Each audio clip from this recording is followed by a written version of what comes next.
nice dinner, relax, and maybe have some nice discussions. So, thank you very much, Rosjke. Thank you.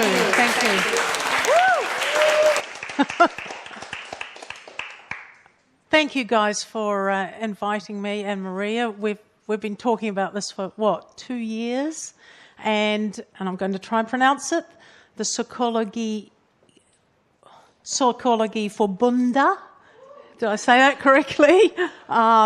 Association. So the mother-daughter, it's really amazing to be, such an international group here from many different countries. But talking about the mother-daughter relationship is so important because it's often marginalised and not in training organisations or for psychologists or counsellors or psychotherapists. It's missing from the conversation. So that's why it's even more important what we're doing today or tonight, to be sitting down and talking about the mother-daughter relationship. So, right, whoops, have I got the right thing? Yes, I know how to work this. So we're going to be talking about 4 things tonight, broken up into sort of 3 sections. So the 4 things, I want to introduce the women in my family, since we're talking about the mother-daughter relationship, and they were incredibly instrumental in why I do this work.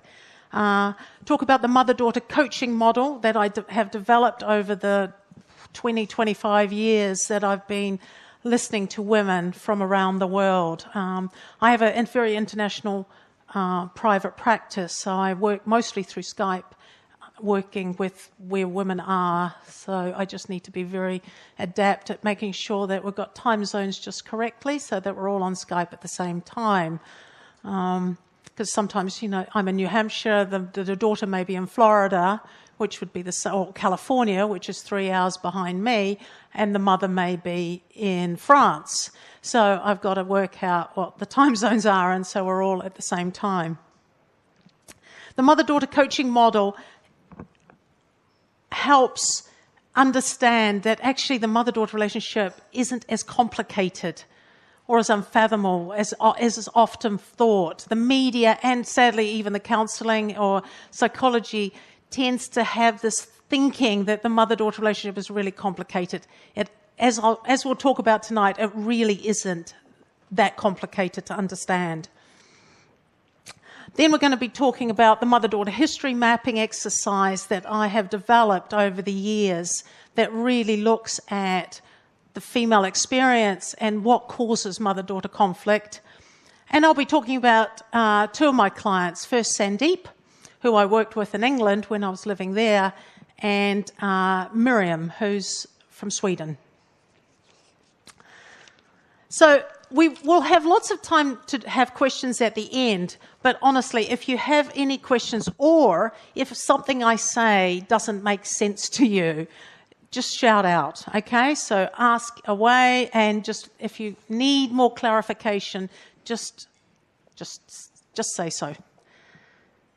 Okay, so you probably guessed it. I got into this work because of my mum. This is my mum, and I was 16 at that time. And it was about 16 when I started to realise that there was something not right with the way that my mum was treating me. I write about this in The Silent Female Scream, where I was biking home from having been at home for lunch. It was a normal day, school day, and as I put my bike away to go to class, I heard this voice in my head that said, "The way your mum's treating you is not okay." And it was actually the first time that I started to question the way, how controlling my mother was and how critical she was and how she really couldn't see me as a person in my own right. So that's where it, in a sense, started. So just very briefly about me, I was born in New Zealand from Dutch immigrant parents. So my parents immigrated to New Zealand from Holland just before I was born. I've also, when I was about 30, I moved to America to do my postgrad degree in counselling, and then lived in England for 14 years, and then moved, 7 years ago, moved to America in New Hampshire. So fast forward till I was 26 years old and Olivia was born. So that's Olivia. She's turning 30 this year, so that was a while ago. And that was a photo of her and I at my book launch a year ago. So when she was born, and the nurse told me that I had a daughter, I had this bizarre experience where literally on the wall I saw like a video of all the violence that the women in my family have experienced, particularly with war. But it wasn't just the violence, it was the silencing, how the women in my family never said what they needed, and that they all focused on what everybody else needed, and that was what it meant to be female in my family, and how that made the women in my family invisible as people in their own right. That I really didn't know who my mother was outside of being a mum. And I didn't know my grandmother or my great-grandmother, who they were. They were mothers. They weren't people. And I suddenly realised, and my work subsequently has sort of confirmed this. I don't know what may have been the drugs, I don't know. But something made me realise at that point that actually there was a connection there, that there was something wrong with how invisible the women were in my family as people, and that was an important place to start. And I also knew that if I didn't understand my relationship with my mum, my daughter and I would repeat the same things that had gone wrong between my mother and I with Olivia. And that she would be in the same place as I would be and feeling the same things that I was feeling when she was my age. So I knew that I needed to change things, not just for me, but particularly for her. And that by changing it for her, I had to change it for me, that it started with me. So what started off as a very personal journey became a professional journey. And it came about because I kept asking people about this was in New Zealand, asking people about their relationship with their mum, and I started realising that actually I wasn't alone, and that really, in reality, there is an epidemic of mother-daughter relationship conflict at the moment. And as we'll be talking about tonight, there's some real reasons why that's happening. And that is my grandmother when she was 5, and my great-grandmother and my great-grandfather. So just a little bit of history here. So my grandmother and my grandmother was born in Indonesia because my great-grandfather was a missionary. And that was partly what I realised too, how invisible missionary wives are, especially in those days. And that photo was taken just before my 5-6-year-old grandmother was put on a boat to go back to Holland for her education by herself. In those days, that was perfectly normal, to put your 5-year-old, your 6-year-old on a boat, send them back to an aunt to be educated. But I think that experience affected my grandmother probably for the rest of her life, along with other experiences. So those are the women in my family. So let's talk about the mother-daughter coaching model. It explains that the mother-daughter relationship is a mirror reflection of how families and society treat women. So often within the media or within even counselling, the mother-daughter relationship be treated as something separate from perhaps what's going on, when in fact actually you cannot understand the mother-daughter relationship without an understanding of how women are treated within the family and society.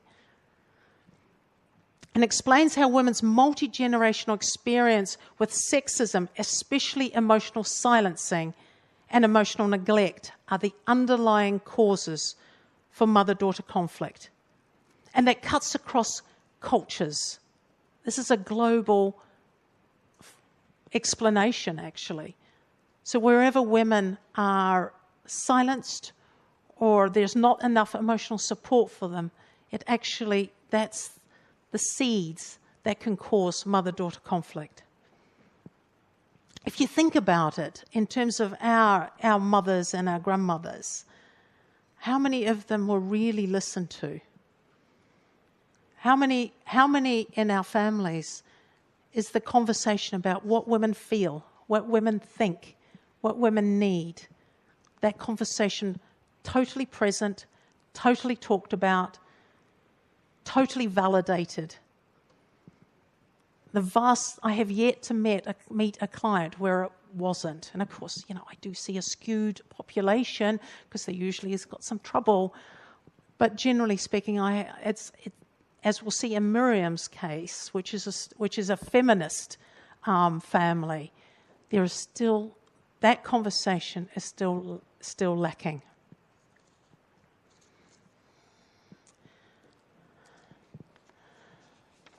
So let's talk about this diagram, because it really explains how to understand the mother-daughter relationship.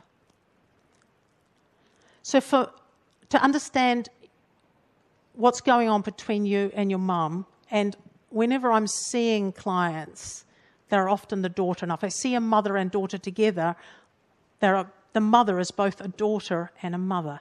Because in order to understand what's going on between you and your mum, you need to understand what's been going on between your mum and your grandmother. Because often dynamics of what was going on between that in that relationship gets repeated between the mum and the daughter. So the mother-daughter relationship is a 3-generational relationship.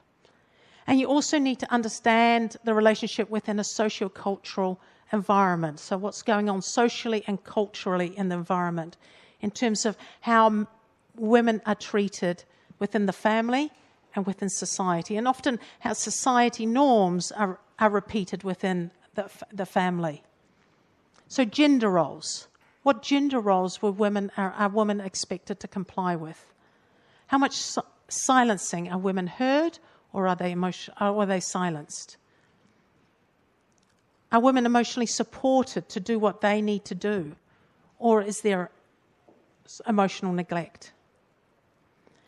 And then there's the cultural female service. I write a whole chapter on this, and Sandeep is a classic example, extreme example, actually, of cultural female service. I created that term because I felt that my clients needed to have an umbrella term to describe all the ways that women are taught to be selfless, sacrificing, and self-neglecting, like the 3 S's, which is in a sense still going on today. Women are expected to put themselves last, put others first. It's what makes a good female. Can you repeat the 3? Selfless, self-neglecting, and sacrificing, i.e. you sacrifice yourself for the good of others. Yeah. There's also, we all have to compromise, when in fact often we are expected to compromise ourselves out of the picture rather than having what we need to be as part of the negotiation.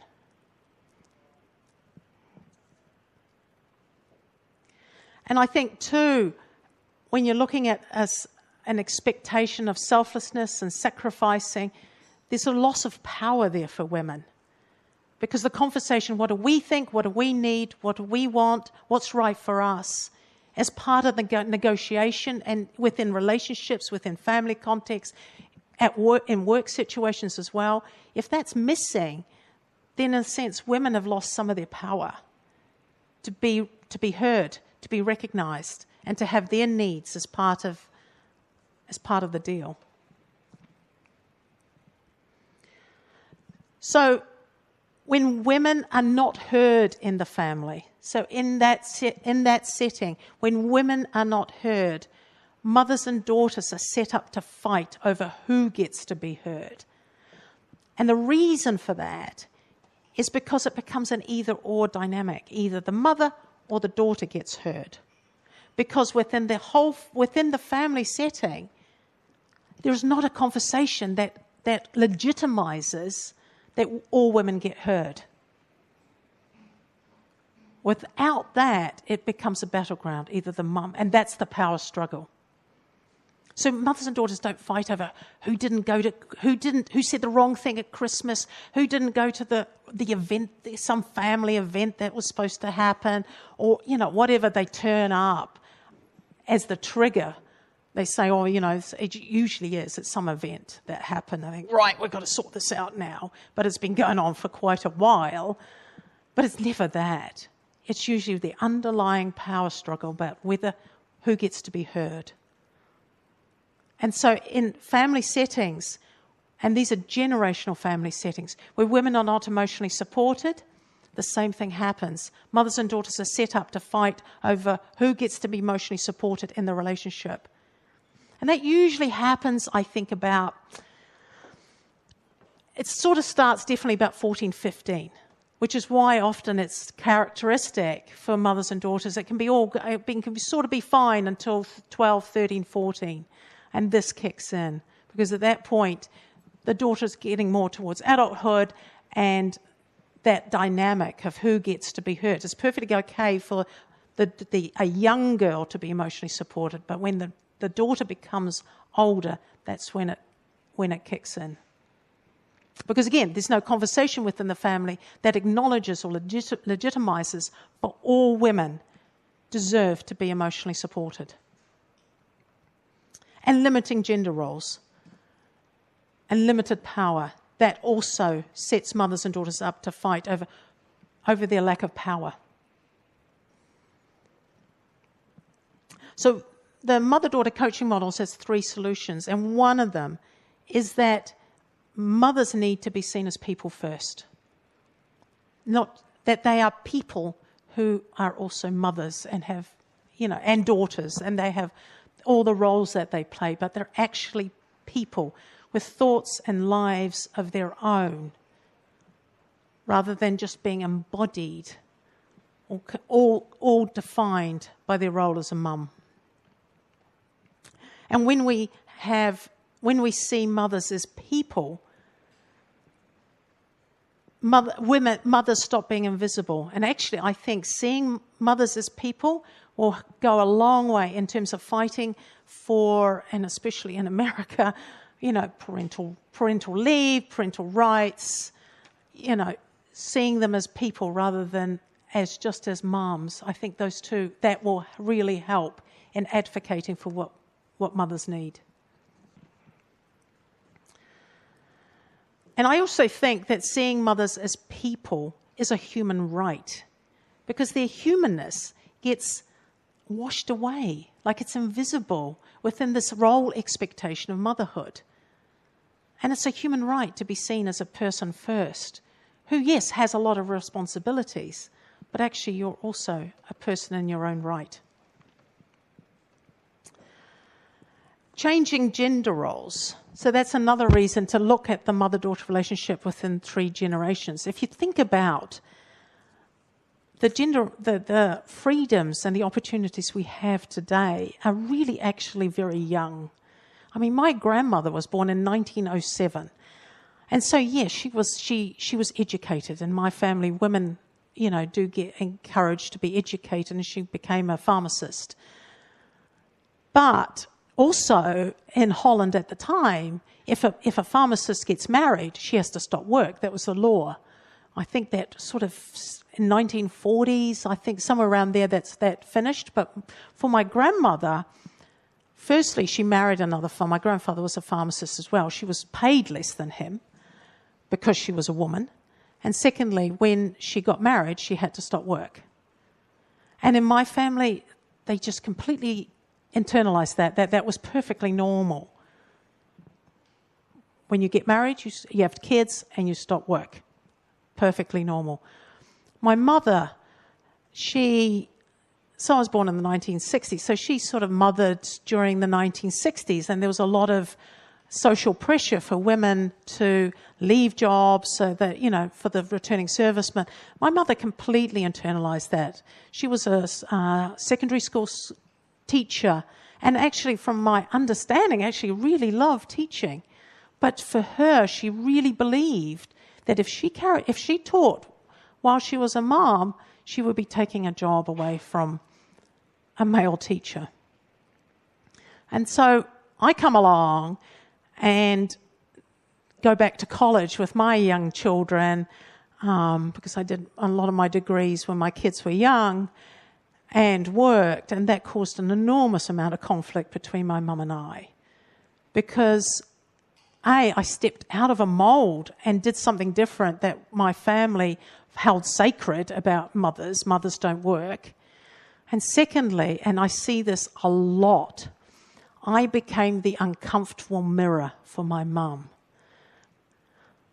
And it caused her to be quite jealous. The maternal jealousy is a very common dynamic and a really, really misunderstood dynamic. Because often mothers are then blamed and shamed into feeling jealous of their daughters' opportunities and freedoms.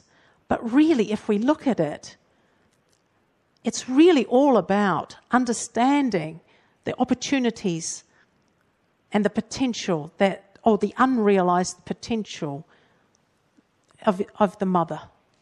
The things that the mother never got to do and never got to be, she then sees in her daughter, and that makes her, that doesn't feel good.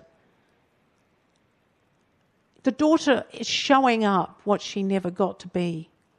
And that's the difference in terms of particularly today, why it's so common today. Because in my mother just walked a repeat of my grandmother's life. She stepped into my grandmother's shoes and just walked the same life. And I couldn't do it. And I shouldn't do it. But I think, I know it caused a lot of conflict and probably a lot of grief for my mum, because through me she got to see what she never got to do. And I see that a lot. So instead of blaming mums for feeling jealous, we need to actually understand that the jealousy is actually grief about her unrealized dreams and unrealized potential. Because if you think about it, if our mothers and grandmothers got to do what they really wanted to do, imagine all that potential that never got to be. We may have a different world today if they were able to do what they needed to do outside of their role of mother. So that's what it needs to.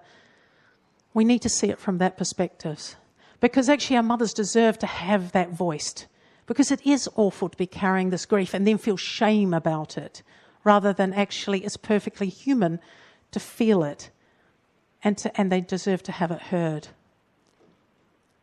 Of course, you'll see in Sandeep case, not every mum's up to it. And then, it needs to be managed in a slightly different way. So the other point is the mother-daughter relationship is a history lesson. So, for example, if a client comes to me and she's not very assertive, she doesn't know how to advocate for herself, some assertiveness lessons, perfectly great. But I also think she needs to understand what's been going on in her generational family. Because if she's not assertive, chances are her mother wasn't either, and doesn't know how to, and doesn't feel entitled to advocate for herself, and neither did her grandmother.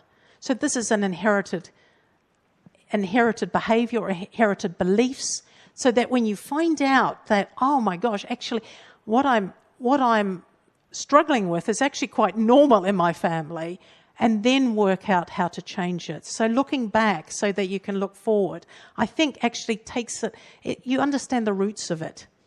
So then you can actually pull out the roots, pull out the problem, roots and all, rather than just, fix it on the surface level.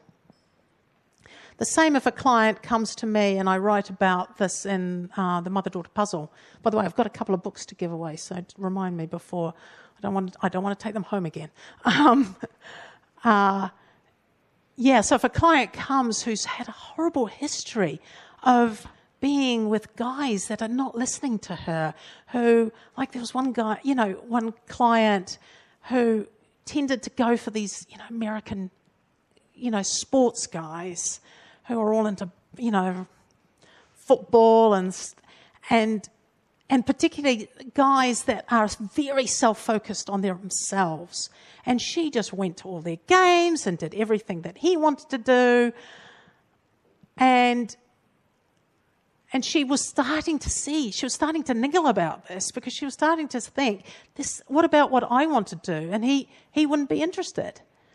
So for her to understand that actually that pattern, her mother was the same, her grandmother was the same, to understand that this was an inherited generational pattern based on the beliefs about what it means to be female in her family, her culture, and her society, and the generational society.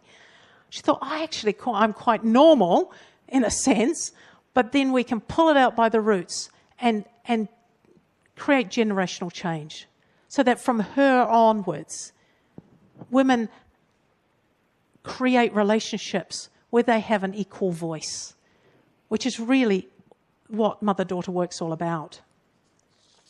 So I am conscious of the time for our first break. Let's have a look. Yeah, so the mother-daughter relationship, it explains that mothers and daughters fight over their unmet needs. So it's about the emotion, what's going on emotionally for women. And that women need to understand their generational story in order to really understand who they are. And as therapists and as psychologists, we need to understand the generational story of our clients, so that we understand what's been going on for them and what they've inherited from the past. And if you take nothing else but these two statements, that would be great. So because how can a mother and daughter listen to and understand each other when women's voices have been silenced for generations? They can't. And how can a mother-daughter speak what they feel, think, and need when women have been shamed into keeping their emotional truth silent? So it's about we don't know what we don't know, if this is our norm that we've inherited. So quickly there. So the mother-daughter coaching model is understanding why a mother and daughter is being hurtful or dysfunctional. We get trained to, and while America's got the DSM as the Bible for diagnosis, and as we see in Sandeep's case in our next section, there is a place for that, but I think it should never be used to shame or blame someone, because we need to ask, why is she being critical, angry, or silent? Is it because she's feeling grief about what she never got to be, and the daughter is the uncomfortable mirror? Why can't she be supportive? It's because she doesn't know how to support herself, so she doesn't know that language to have with her daughter. Why is she depressed or anxious? Women often get depressed when they're angry and they don't know how to voice their anger, but depression is then the socially acceptable way of women expressing their feelings. Why is she being emotionally manipulative? Well, women become emotionally manipulative when we don't know how to say what we feel and think and need clearly without feeling bad about it. Why is she starving herself, both either physically or emotionally? Because she's not been taught how to emotionally feed herself. And why is she emotionally neglecting herself? Same answer, because she's not been taught how to emotionally feed herself. And emotional neglect or starvation is the norm for women in her family. So let's have our first break. During the break, I'm going to give you little tasks. So if you can ponder about and talk amongst each other about your family. Were women heard or were they silenced? Were women emotionally supported or were they emotionally neglected? Okay, 15 minutes and we'll get back. Thanks.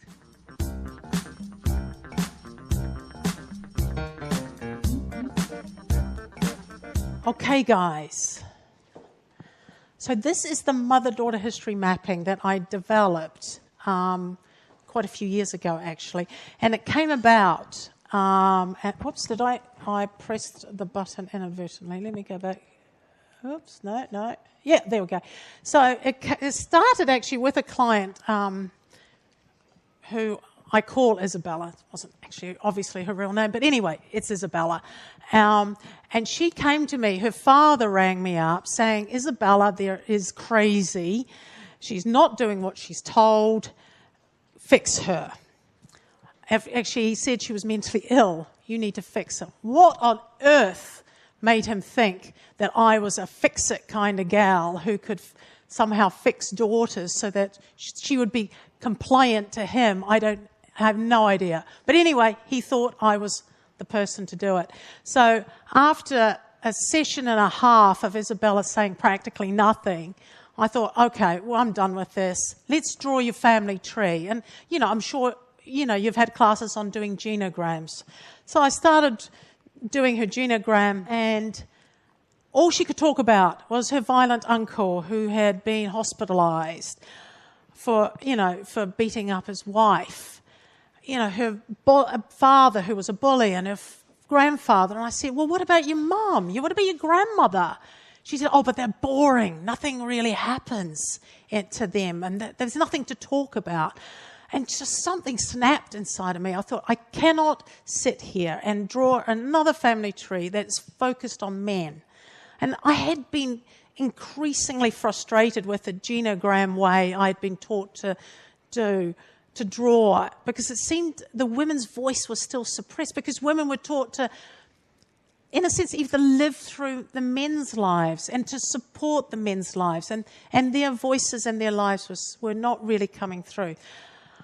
So I decided to tell Isabella how I was feeling. Luckily, she took it on board, and I said, okay, let's throw out the rules and start again. So what we did was we put the three women in the middle. So Isabella would be the daughter, her mum and her grandmother. We put the men on the left-hand side.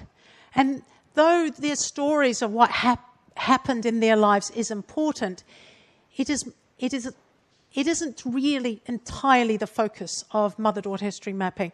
The focus here is how they treat women. How do they listen to and support the women they say they love?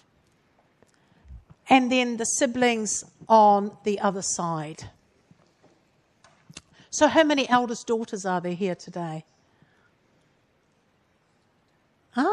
Usually the room is full, because often it's the eldest daughter that gets a lot of the expectation of meeting, particularly a mother's unmet needs or unvoiced needs. So mother-daughter history mapping, through this exercise, you see clients' multi-generational experience with sexism. You see how emotional silencing and emotional neglect is manifested within the family and then generational family, and how it's passed down. You understand why a mother-daughter is fighting and why they're not able to listen to and understand each other. And they provide a roadmap for change, so that women and mothers and daughters and women generally within all their relationships and also within their workplaces feel heard and supported and treated as people in their own right. So let's talk about Sandeep. So Sandeep came to me. She was a 22-year-old. I worked with her individually because she, as opposed to through Skype, because she was where I lived in England. She was a 22-year-old college student. And she came to me because she was depressed, and she was really struggling, juggling what she had to do in terms of the role expectations within her family and finishing her degree. And she was also very upset about how her mum was treating her. Mum was very critical of her, and she didn't know what to do with this. On the one hand, she really wanted to take care of her mum, but on the other hand, her mum's increasing criticism was a real struggle for her. So let's talk through Sandeep's mother-daughter history map. Let's start with her grandmother. So her grandmother was from India. Sandeep herself was born in the UK. Her parents immigrated to England before Sandeep was born. So Sandeep's grandmother lived her life in India. And when Sandeep's mother was 10 years old, or probably even 12 years old, Sandeep's grandmother took Sandeep's mum, or her daughter, out of school because she was supposed to, at that point, take care of the family.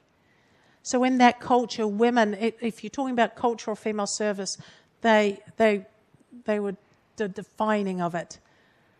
Women were homemakers. They were responsible for everybody. Mothers were mothers. They had no identity outside of the role of mothers. And Sandeep's mother at 12 took care of everybody, just like Sandeep's grandmother did the same thing. So the education suffered. Sandeep's grandfather was very controlling. He was verbally abusive, and he expected to be obeyed by his wife and particularly the daughter.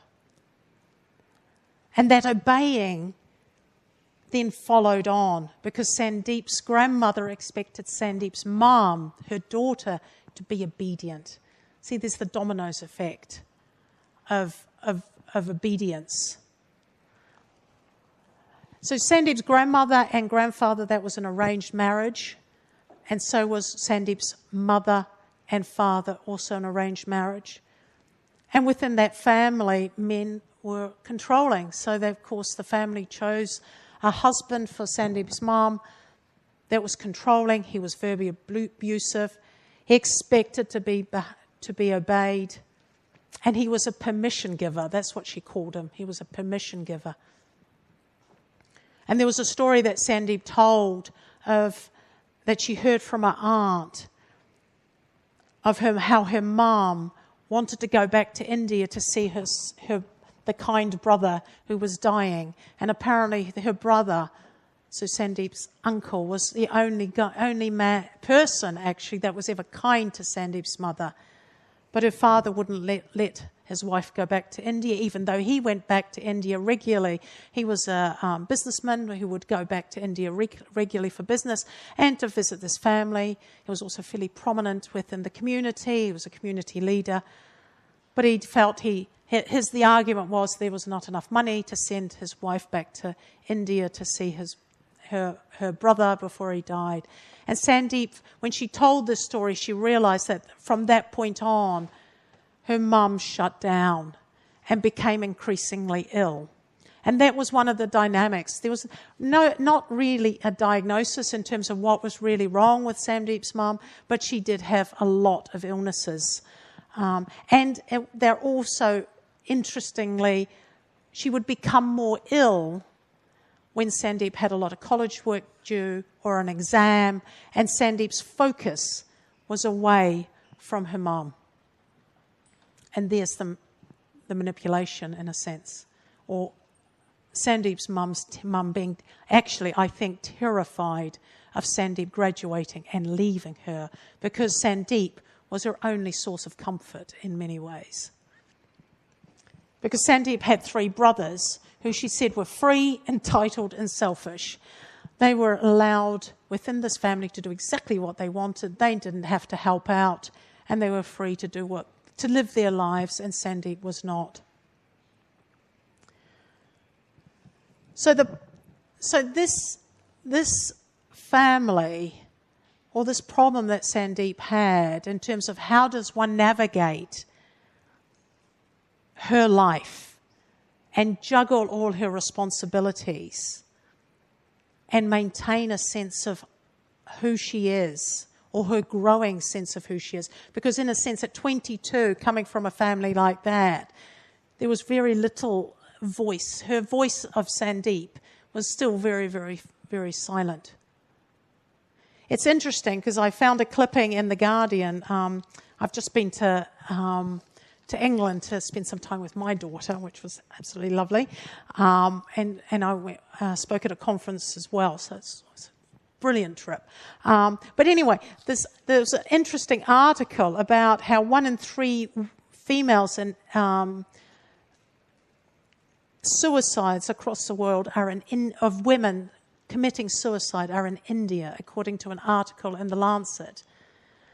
Now, why is that? Because further down in the article, I need to just read this, it says, our social norms are very regressive.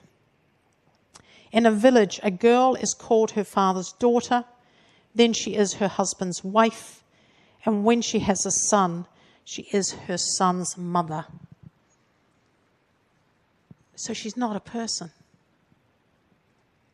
So the two, I think, there's a strong connection between what's going on in terms of the horrible suicide rates and a culture that doesn't afford women the right to be people. They're always, their role is relationship to often men, the all-important male in the family. So the prognosis for Sandeep and her mum was not good. She came, her mother didn't want to come at all to see me. And in a sense, that's the problem, was that if Sandeep walked away and lived her life and defined it for herself, who's left to look after mum? No one. So in a way, I can so understand why Sandeep's mum would get ill as soon as Sandeep had an exam. Sandeep's mum was fighting for any form of care that she had. Sandeep had been to see a therapist before me and had diagnosed Sandeep's mum with a personality disorder, borderline personality disorder. And yeah, I'm not going to argue with that because I think it ticks all the boxes. But if you stop there, in a sense, you're blaming her. You're blaming Sandeep's mum for being the way she is, as if it's her fault. When in fact, actually, it's a direct result for the extreme emotional neglect that she suffered from in her childhood, from her mum, from her father, because nobody really saw Sandeep's mum as a person in her own. She was always seen as somebody's in service to others. And the problem is too much emotional neglect. She suffered so much emotional neglect and actually so much emotional abuse. She wasn't able to think her way out of this. So one of the things, if you see the arrows all pointing away from Sandeep's mother to grandma, away, up back the generations and away to the men. When arrows are pointed like that, so the arrows I draw from the person giving to the person receiving the care. So this is a classic case of, let me go to the themes. Well, no, let me explain it. This is a classic case of the river of nurturing flowing backwards, where care goes back up the generation. So the daughter is expected to take care of mum, mum is expected to take care of grandma. But the trouble is, while a daughter is doing this, she's not learning to listen to her own voice. She's not learning, what do I need? What do I feel? What do I think? Because she's learning, what does mum need? What does mum think? What does mum need? And her identity is being formed by that. So that is how it gets repeated generation after generation after generation. So if Sandeep didn't change this, she'd have the same dynamic with her daughter in the years to come. The zigzags represent abusive or difficult relationships. The arrows should be going from grandmother to mother, mother to Sandeep. And there should be 2 arrows between the father and the mother. With the mother and the father, there's mutual support. And the grandfather and the grandmother. And the arrow from Sandeep should not be going to a father. Not at that age, not really. maybe a bit older, but not, because that's been going, that arrow represents how it's been all Sandeep's life. So the common themes in Sandeep's generational map.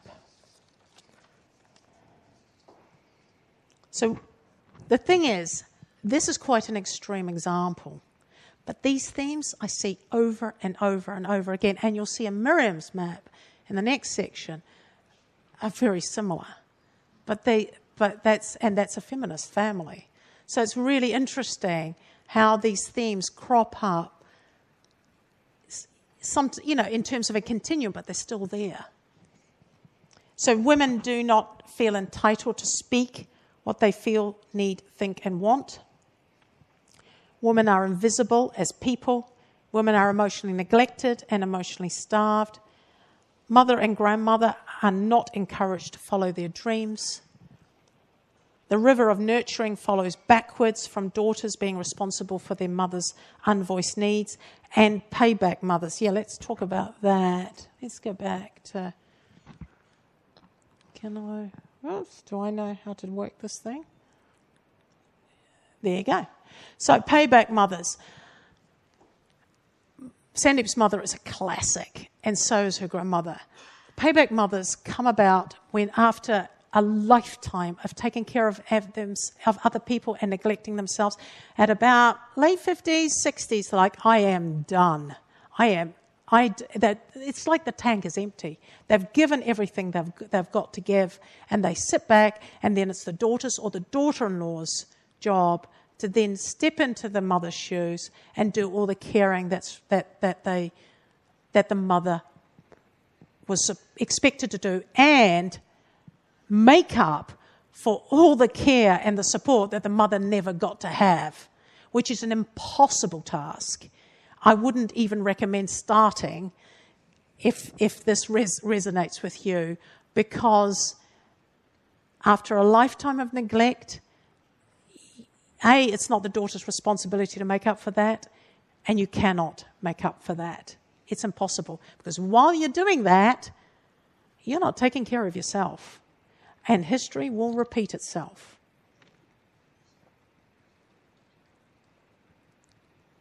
Questions? Thoughts? Yeah. Yeah, you talked about how women are not entitled to feel and express themselves emotionally in this past Sorry, say that again. You said that women are not entitled, or they are not allowed to express and think and feel for themselves, in a sense. Yes. Yes. How is it different from men? How can you generalize that? Well, I do think, here we're focusing on women. I think there is, my book, The Silent Female Scream, I think there's a corresponding silent male scream. Because I think some of the things we say here actually fit with men in terms of expectation. I mean, if you look at my father, the focus of the family was sort of taking care of him, but he was very much in the provider role. And there was a certain amount of silence. I'm sure he silenced himself as well. So I do think there needs to be a conversation about men not being entitled to say what they think, feel and need, and to be emotional. That whole idea that men aren't emotional, that certainly I grew up with. Yeah, what else? It could be a conversation about individuals. Yeah, people. Rather than gender. Ultimately, yes. Yeah, that we're feeling beings. Yeah, I completely agree with you. Yeah. But since I work with women, that's the place, one place to start. But I would encourage any of you guys who want to work with men, go for it, because it really, they have a huge story to tell here as well. Any other thoughts, questions?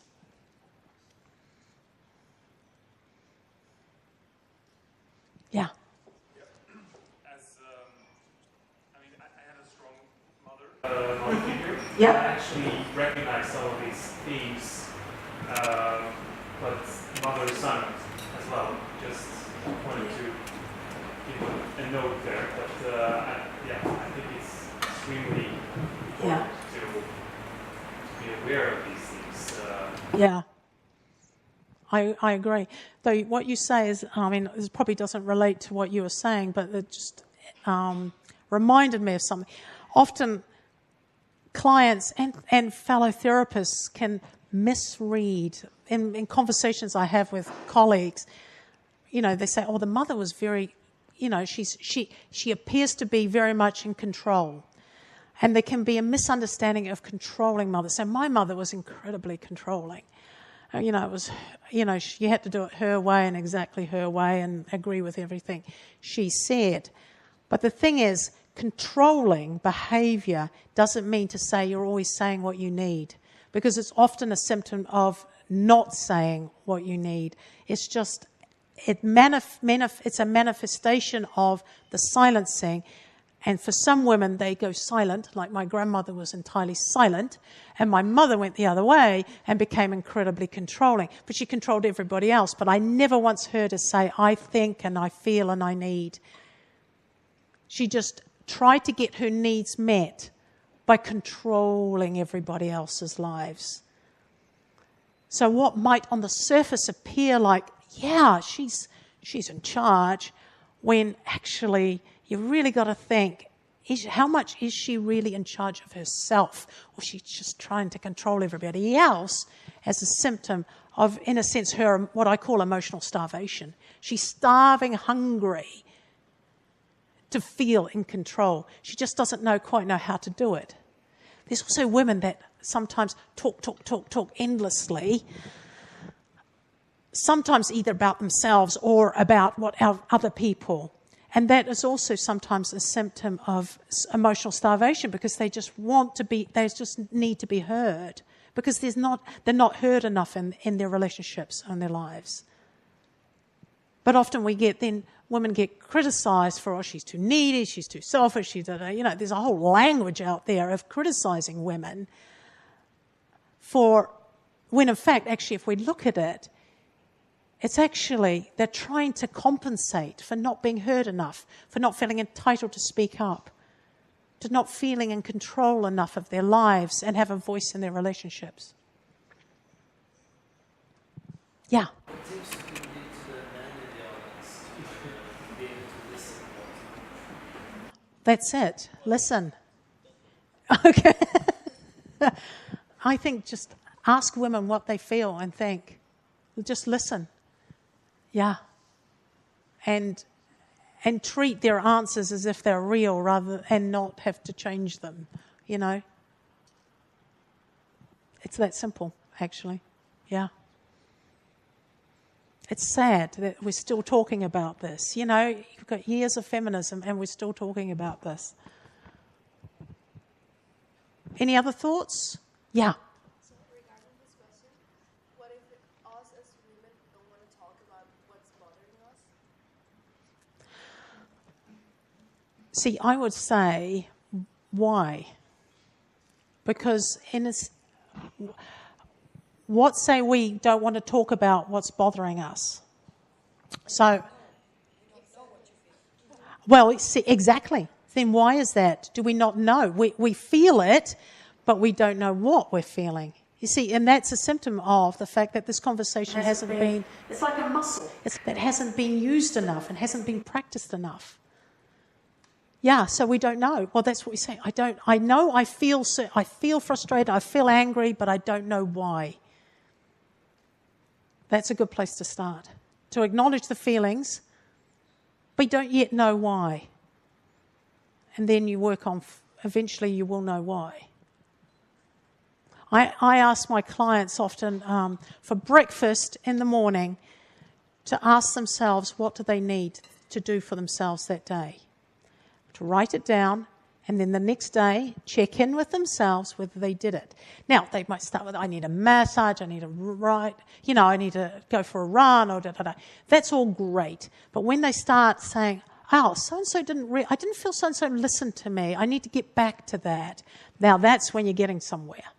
When you're feeling that somebody didn't really take on board what you were saying, and you felt frustrated by that, that's, massages are great, trust me. There's nothing wrong with that.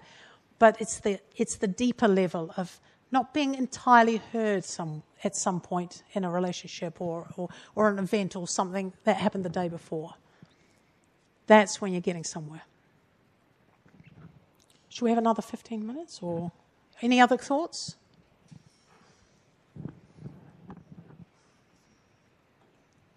Yeah, should we have another? Yeah, in the back. Oh, sorry. Yeah. Again, so I felt like you should act upon feelings, like the feeling of some maladjustment or displacement. This is a sign of something. Yes. What's the sign of? Something's not right. But we learn in psychology that like feelings are feelings and thoughts are thoughts, and which like mediate from thoughts and feelings, and approach from like a logical perspective where we have premises that leads to a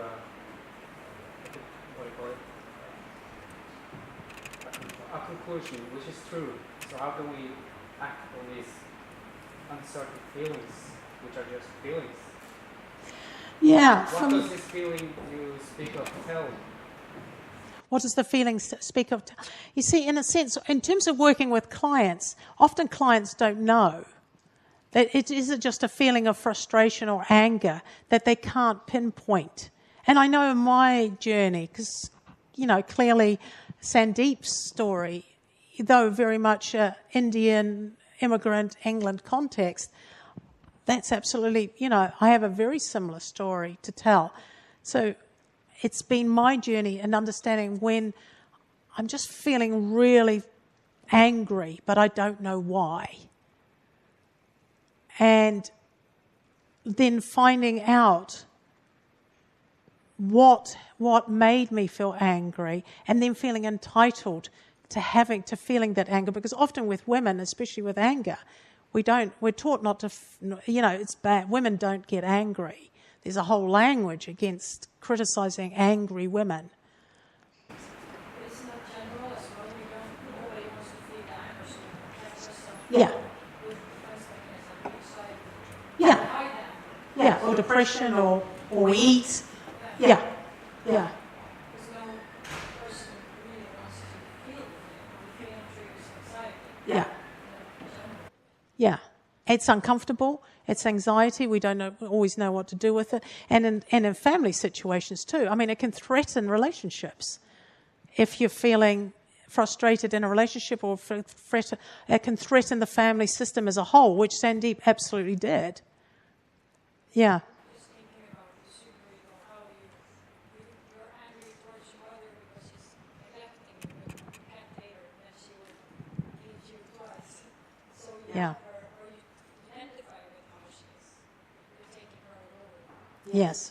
Not feel angry. Yeah, I know, and that's an interesting dynamic with mum, because in the sense, it's totally legitimate to be angry at mum if things are not right.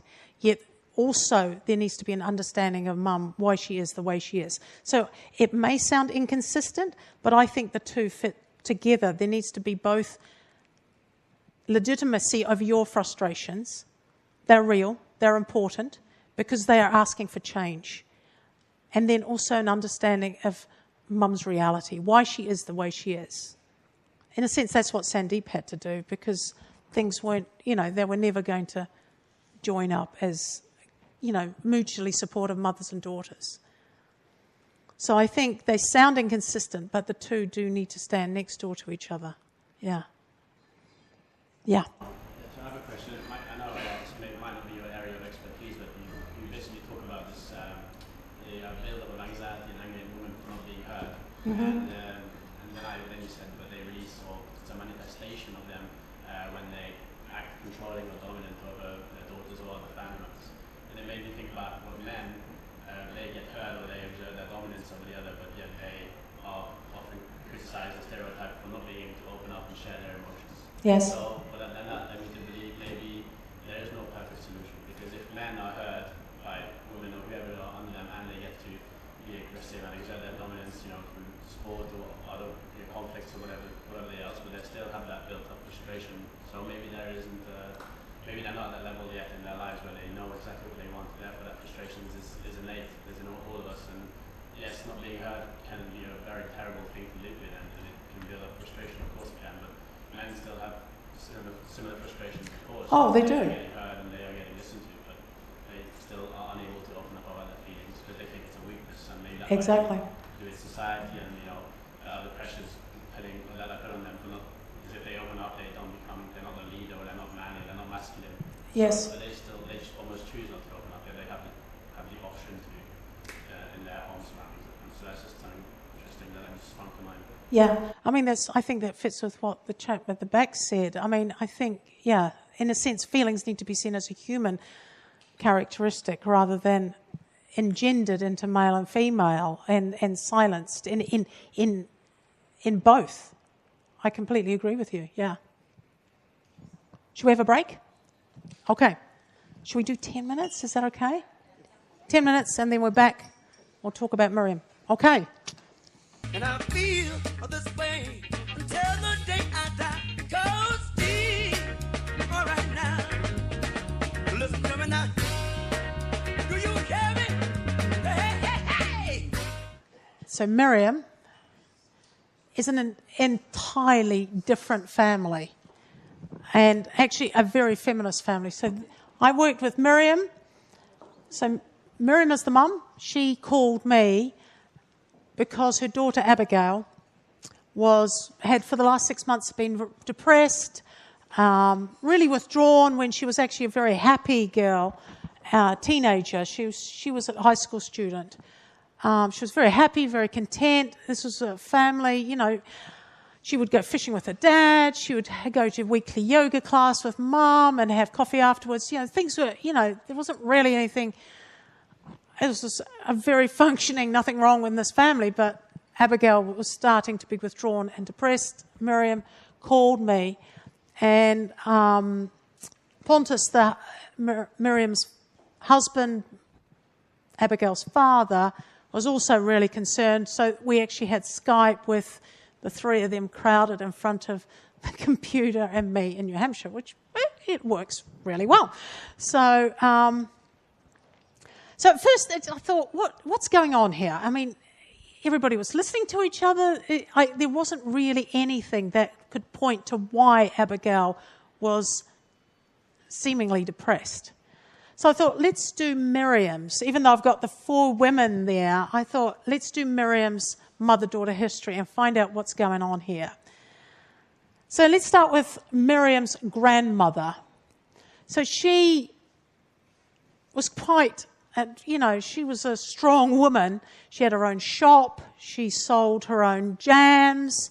She was really a determined person, yet also very defined by her caregiving role. And selfless mothering was very much her thing. And Miriam's mother was the first female in her class and was a doctor. She was also a strong, determined woman. But again, what came through was how these women were defined by their caregiving role and making everybody happy. And then we talked about the grandfather and the father. And again, because of the population I don't see this very often, but in this family, the guys were really supportive. The grandfather was loving, hence the 2 arrows between the grandfather and the grandmother.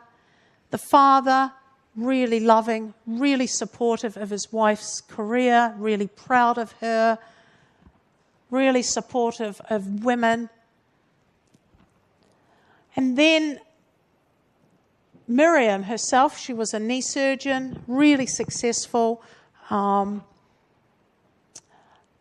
very much focused on being a peacemaker, very nice person. I think there's a problem with this nice thing with women. And And again, very defined by the caregiving role. When I asked Miriam to tell me who her mother was as a person, she couldn't. She had no idea who her mother was outside of her mothering role. And that was a really emotional moment for Miriam, because she realised that she never got to know, because her mum was dead at that point. As you can see, the mother, grandmother, father, grandfather have all died. She never got to know her mum. She only got to know her mum as a mum. And she hadn't realised what was missing. And that her mum probably never got to know her mum, the grandmother, as a person. Because these women, even though they had taken all advantages of the women's movement and, were successful doctors and shopkeepers, and they also were defined by the caregiving role. And Miriam was a quintessential superwoman. Oh my gosh. When everything she did, I was exhausted listening to it. I mean, I thought, how can you possibly do everything and still be yourself? I really don't think it was possible. And so that, to me, there was a clue there in terms of what was going on. And then actually the father helped put the picture in. Because when we were talking about how does this family voice what they need, the father, Pontus, he was the one that says, well, I do it. So he, in a sense, mind-read Miriam. He knew what she needed more than Miriam knew herself. So in a sense, in this family, the women were protected by the men from their own lack of, in a sense, their own not knowing what they needed for themselves, because the men did it for them. So it's interesting that even though in this family, the men were really kind, caring, sensitive guys who honoured women's voices, these women still didn't know how to voice what they needed. Still didn't see themselves as people in their own right. And to me, I think this is what the women's movement, we've done so much for women, but I think this is the conversation that still is lagging behind. Because we can have laws all we like, and they still, as the equal pay law in America shows, it still doesn't actually make, entirely difference. Women still not making equal amount as men. But I think it's the emotional bit in terms of seeing ourselves as people and having that conversation and legitimising the conversation of what women feel, think, need and want. That needs to be brought to the fore more, because it's been missing from the work that the women's movement's been doing, and it's still missing today. And that's why I think in my practice I see mostly daughters in their 20s, 30s, and maybe 40s coming, because they are the ones waking up and saying, I am, and in a sense that's Abigail's story. She was waking up and said, I don't want to know who you are, Mum, through my dad. I want to know who you are as a person, and I don't want to step into your shoes. And even though she had applied to Oxford, so this woman, this Abigail was a bright girl. She went, so she didn't want to do all the great things and have this bit missing for herself and between her and her mother. She wanted a relationship with her mum where they each could talk about what they felt and needed.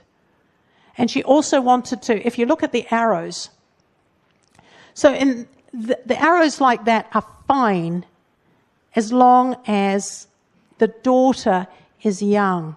But really what should be happening is there should be 2 arrows between the mother and the grandmother and Miriam and her mum. So in this family, the daughters really never grew up enough to be people and to know themselves, because the mother spent the whole life taking care of the daughter. The focus was the daughter. And so you might think that's okay, but actually it stops being okay sometime in your 20s when you need to actually develop a mutually supportive relationship. So that the daughter grows up and stands on her own 2 feet. And the mum is also free to be herself and live her own life and not have to also always be at the daughter's beck and call. And the 2 arrows between Abigail and Miriam doesn't totally signify at her age a mutually supportive. It means that actually Miriam, like Pontus, was doing a lot of the mind reading of what Miriam needed when Miriam wasn't speaking.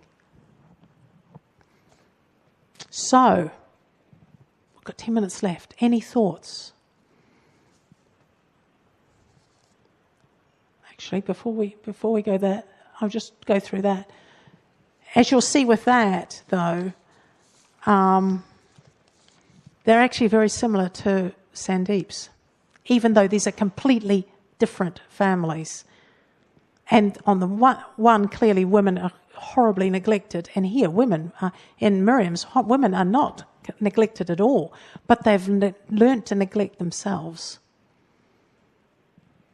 So women do not know what they need or how to voice their needs. Women focus on other people's needs. Women are defined by their care. Women are invisible as people in their own right. Women neglect themselves. Women have benefited from the women's movement, which is not the case in Sandeep's. Women try to be super women. There's a real problem with that, I'm telling you. I mean, we need to rethink this whole idea that women can do it all and have it all. No, we can't do it all. That's the thing. Not all at once. And men are feminist and emotionally supportive, which is not the case in Sandeep's. But the first 5 are exactly the same, because that is what's happening today. I think we're waking up finally. So, guys, questions, thoughts for the last 10 minutes. Let me give you... So I've got... Whoops, can I just move that? Is that okay? Right. You wanted a book. Which one did you want? The mother-daughter one? There you go. Right. Who wants Silent Female Scream? There you go. Oh, yeah, you want that, right. There you go. Okay. Questions? Thoughts? Yeah. Oh, yes, I'm glad you reminded me. Thank you. From a therapist point of view, Yep. Do you think there is room for men therapists to treat these kind of cases? I think so. Through Mother-Daughter Coaching International, which I set up, I haven't yet got any guys training, but I absolutely think... Why? You mean men treating mother-daughter relationship? Yes. Why not?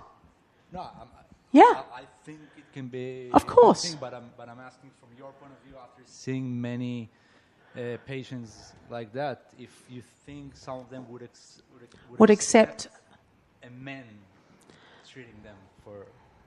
I mean, I think they would. There's kind of a bond between women in this sense, you know? So... Yes. But the thing that I've also found, being a woman, that sometimes a male therapist can be if men are a sort of authority figure, that they might, I think women would go to it if they've been taught to think that men are the authority figures. They're the so yeah, I don't see why not. Because also the other thing is they'll be experiencing in the therapeutic relationship a listening guy. Right. I mean, how cool is that? And that's double work. Like then yeah. You can go home to the husband and feel that's kind of also helping the husband without him coming to therapy. Like, yeah. In some sense. Yeah. Well, it might cause a few problems when you get home, but because they've now experienced something different. But for them, I think how great is that and how healing is that? Yeah. So go for it. human problem. Yes. Not a gender problem. No. So anybody can take the problem in their hands, Exactly. Yeah. or the team. Yeah. I mean, it is great to see this many guys. Normally there's 1, 2, 3. This is probably the most guys I've spoken to ever. So I have huge respect for you all. I think it's brilliant. Yeah. Any other thoughts? Yeah. My thoughts is that it's actually very important to the males to be aware of this situation and the relationship between mother-daughter if you're a therapist as well, because you might end up treating only the daughter, and then you have to know that there might be a reason behind her struggles. I agree. Exactly. That comes from her mother. Yeah. And not, what I often see is then blame mum for all the problems. So knowing all this will stop mother blaming, which is a sport within society. So not blame the mom. Because often too, if the daughter can be very angry at mom, but it's often a displaced anger, because she blames mum for the voicelessness or the silence for all the women in their family, when in fact, and so we blame mum for it rather than it's actually a society issue. But mum is a safe person to blame because she won't leave, or she won't neglect, or she won't walk away. So mums get it in the neck a lot. Yeah, so very important. Any other thoughts?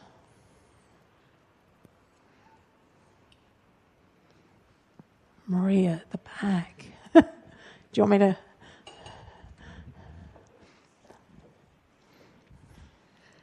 Okay, so like all in all, you've written 2 books. Correct. About the topic. You have your own counseling online, international counseling. Correct. And you have been asked to speak on a quite important meeting in the UN.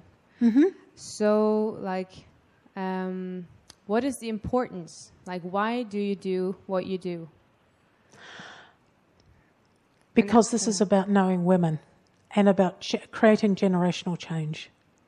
Do we need it? Absolutely. How can we know ourselves if we don't know what's been going on for women in our family? We have to look back so that we can create lives for ourselves, lives for future women. And in a world where actually men and women, where women are equal and both are heard. And like some of the guys have said here today, that men too are free to be people, be emotional, and not stuck in gender roles that are harmful to them.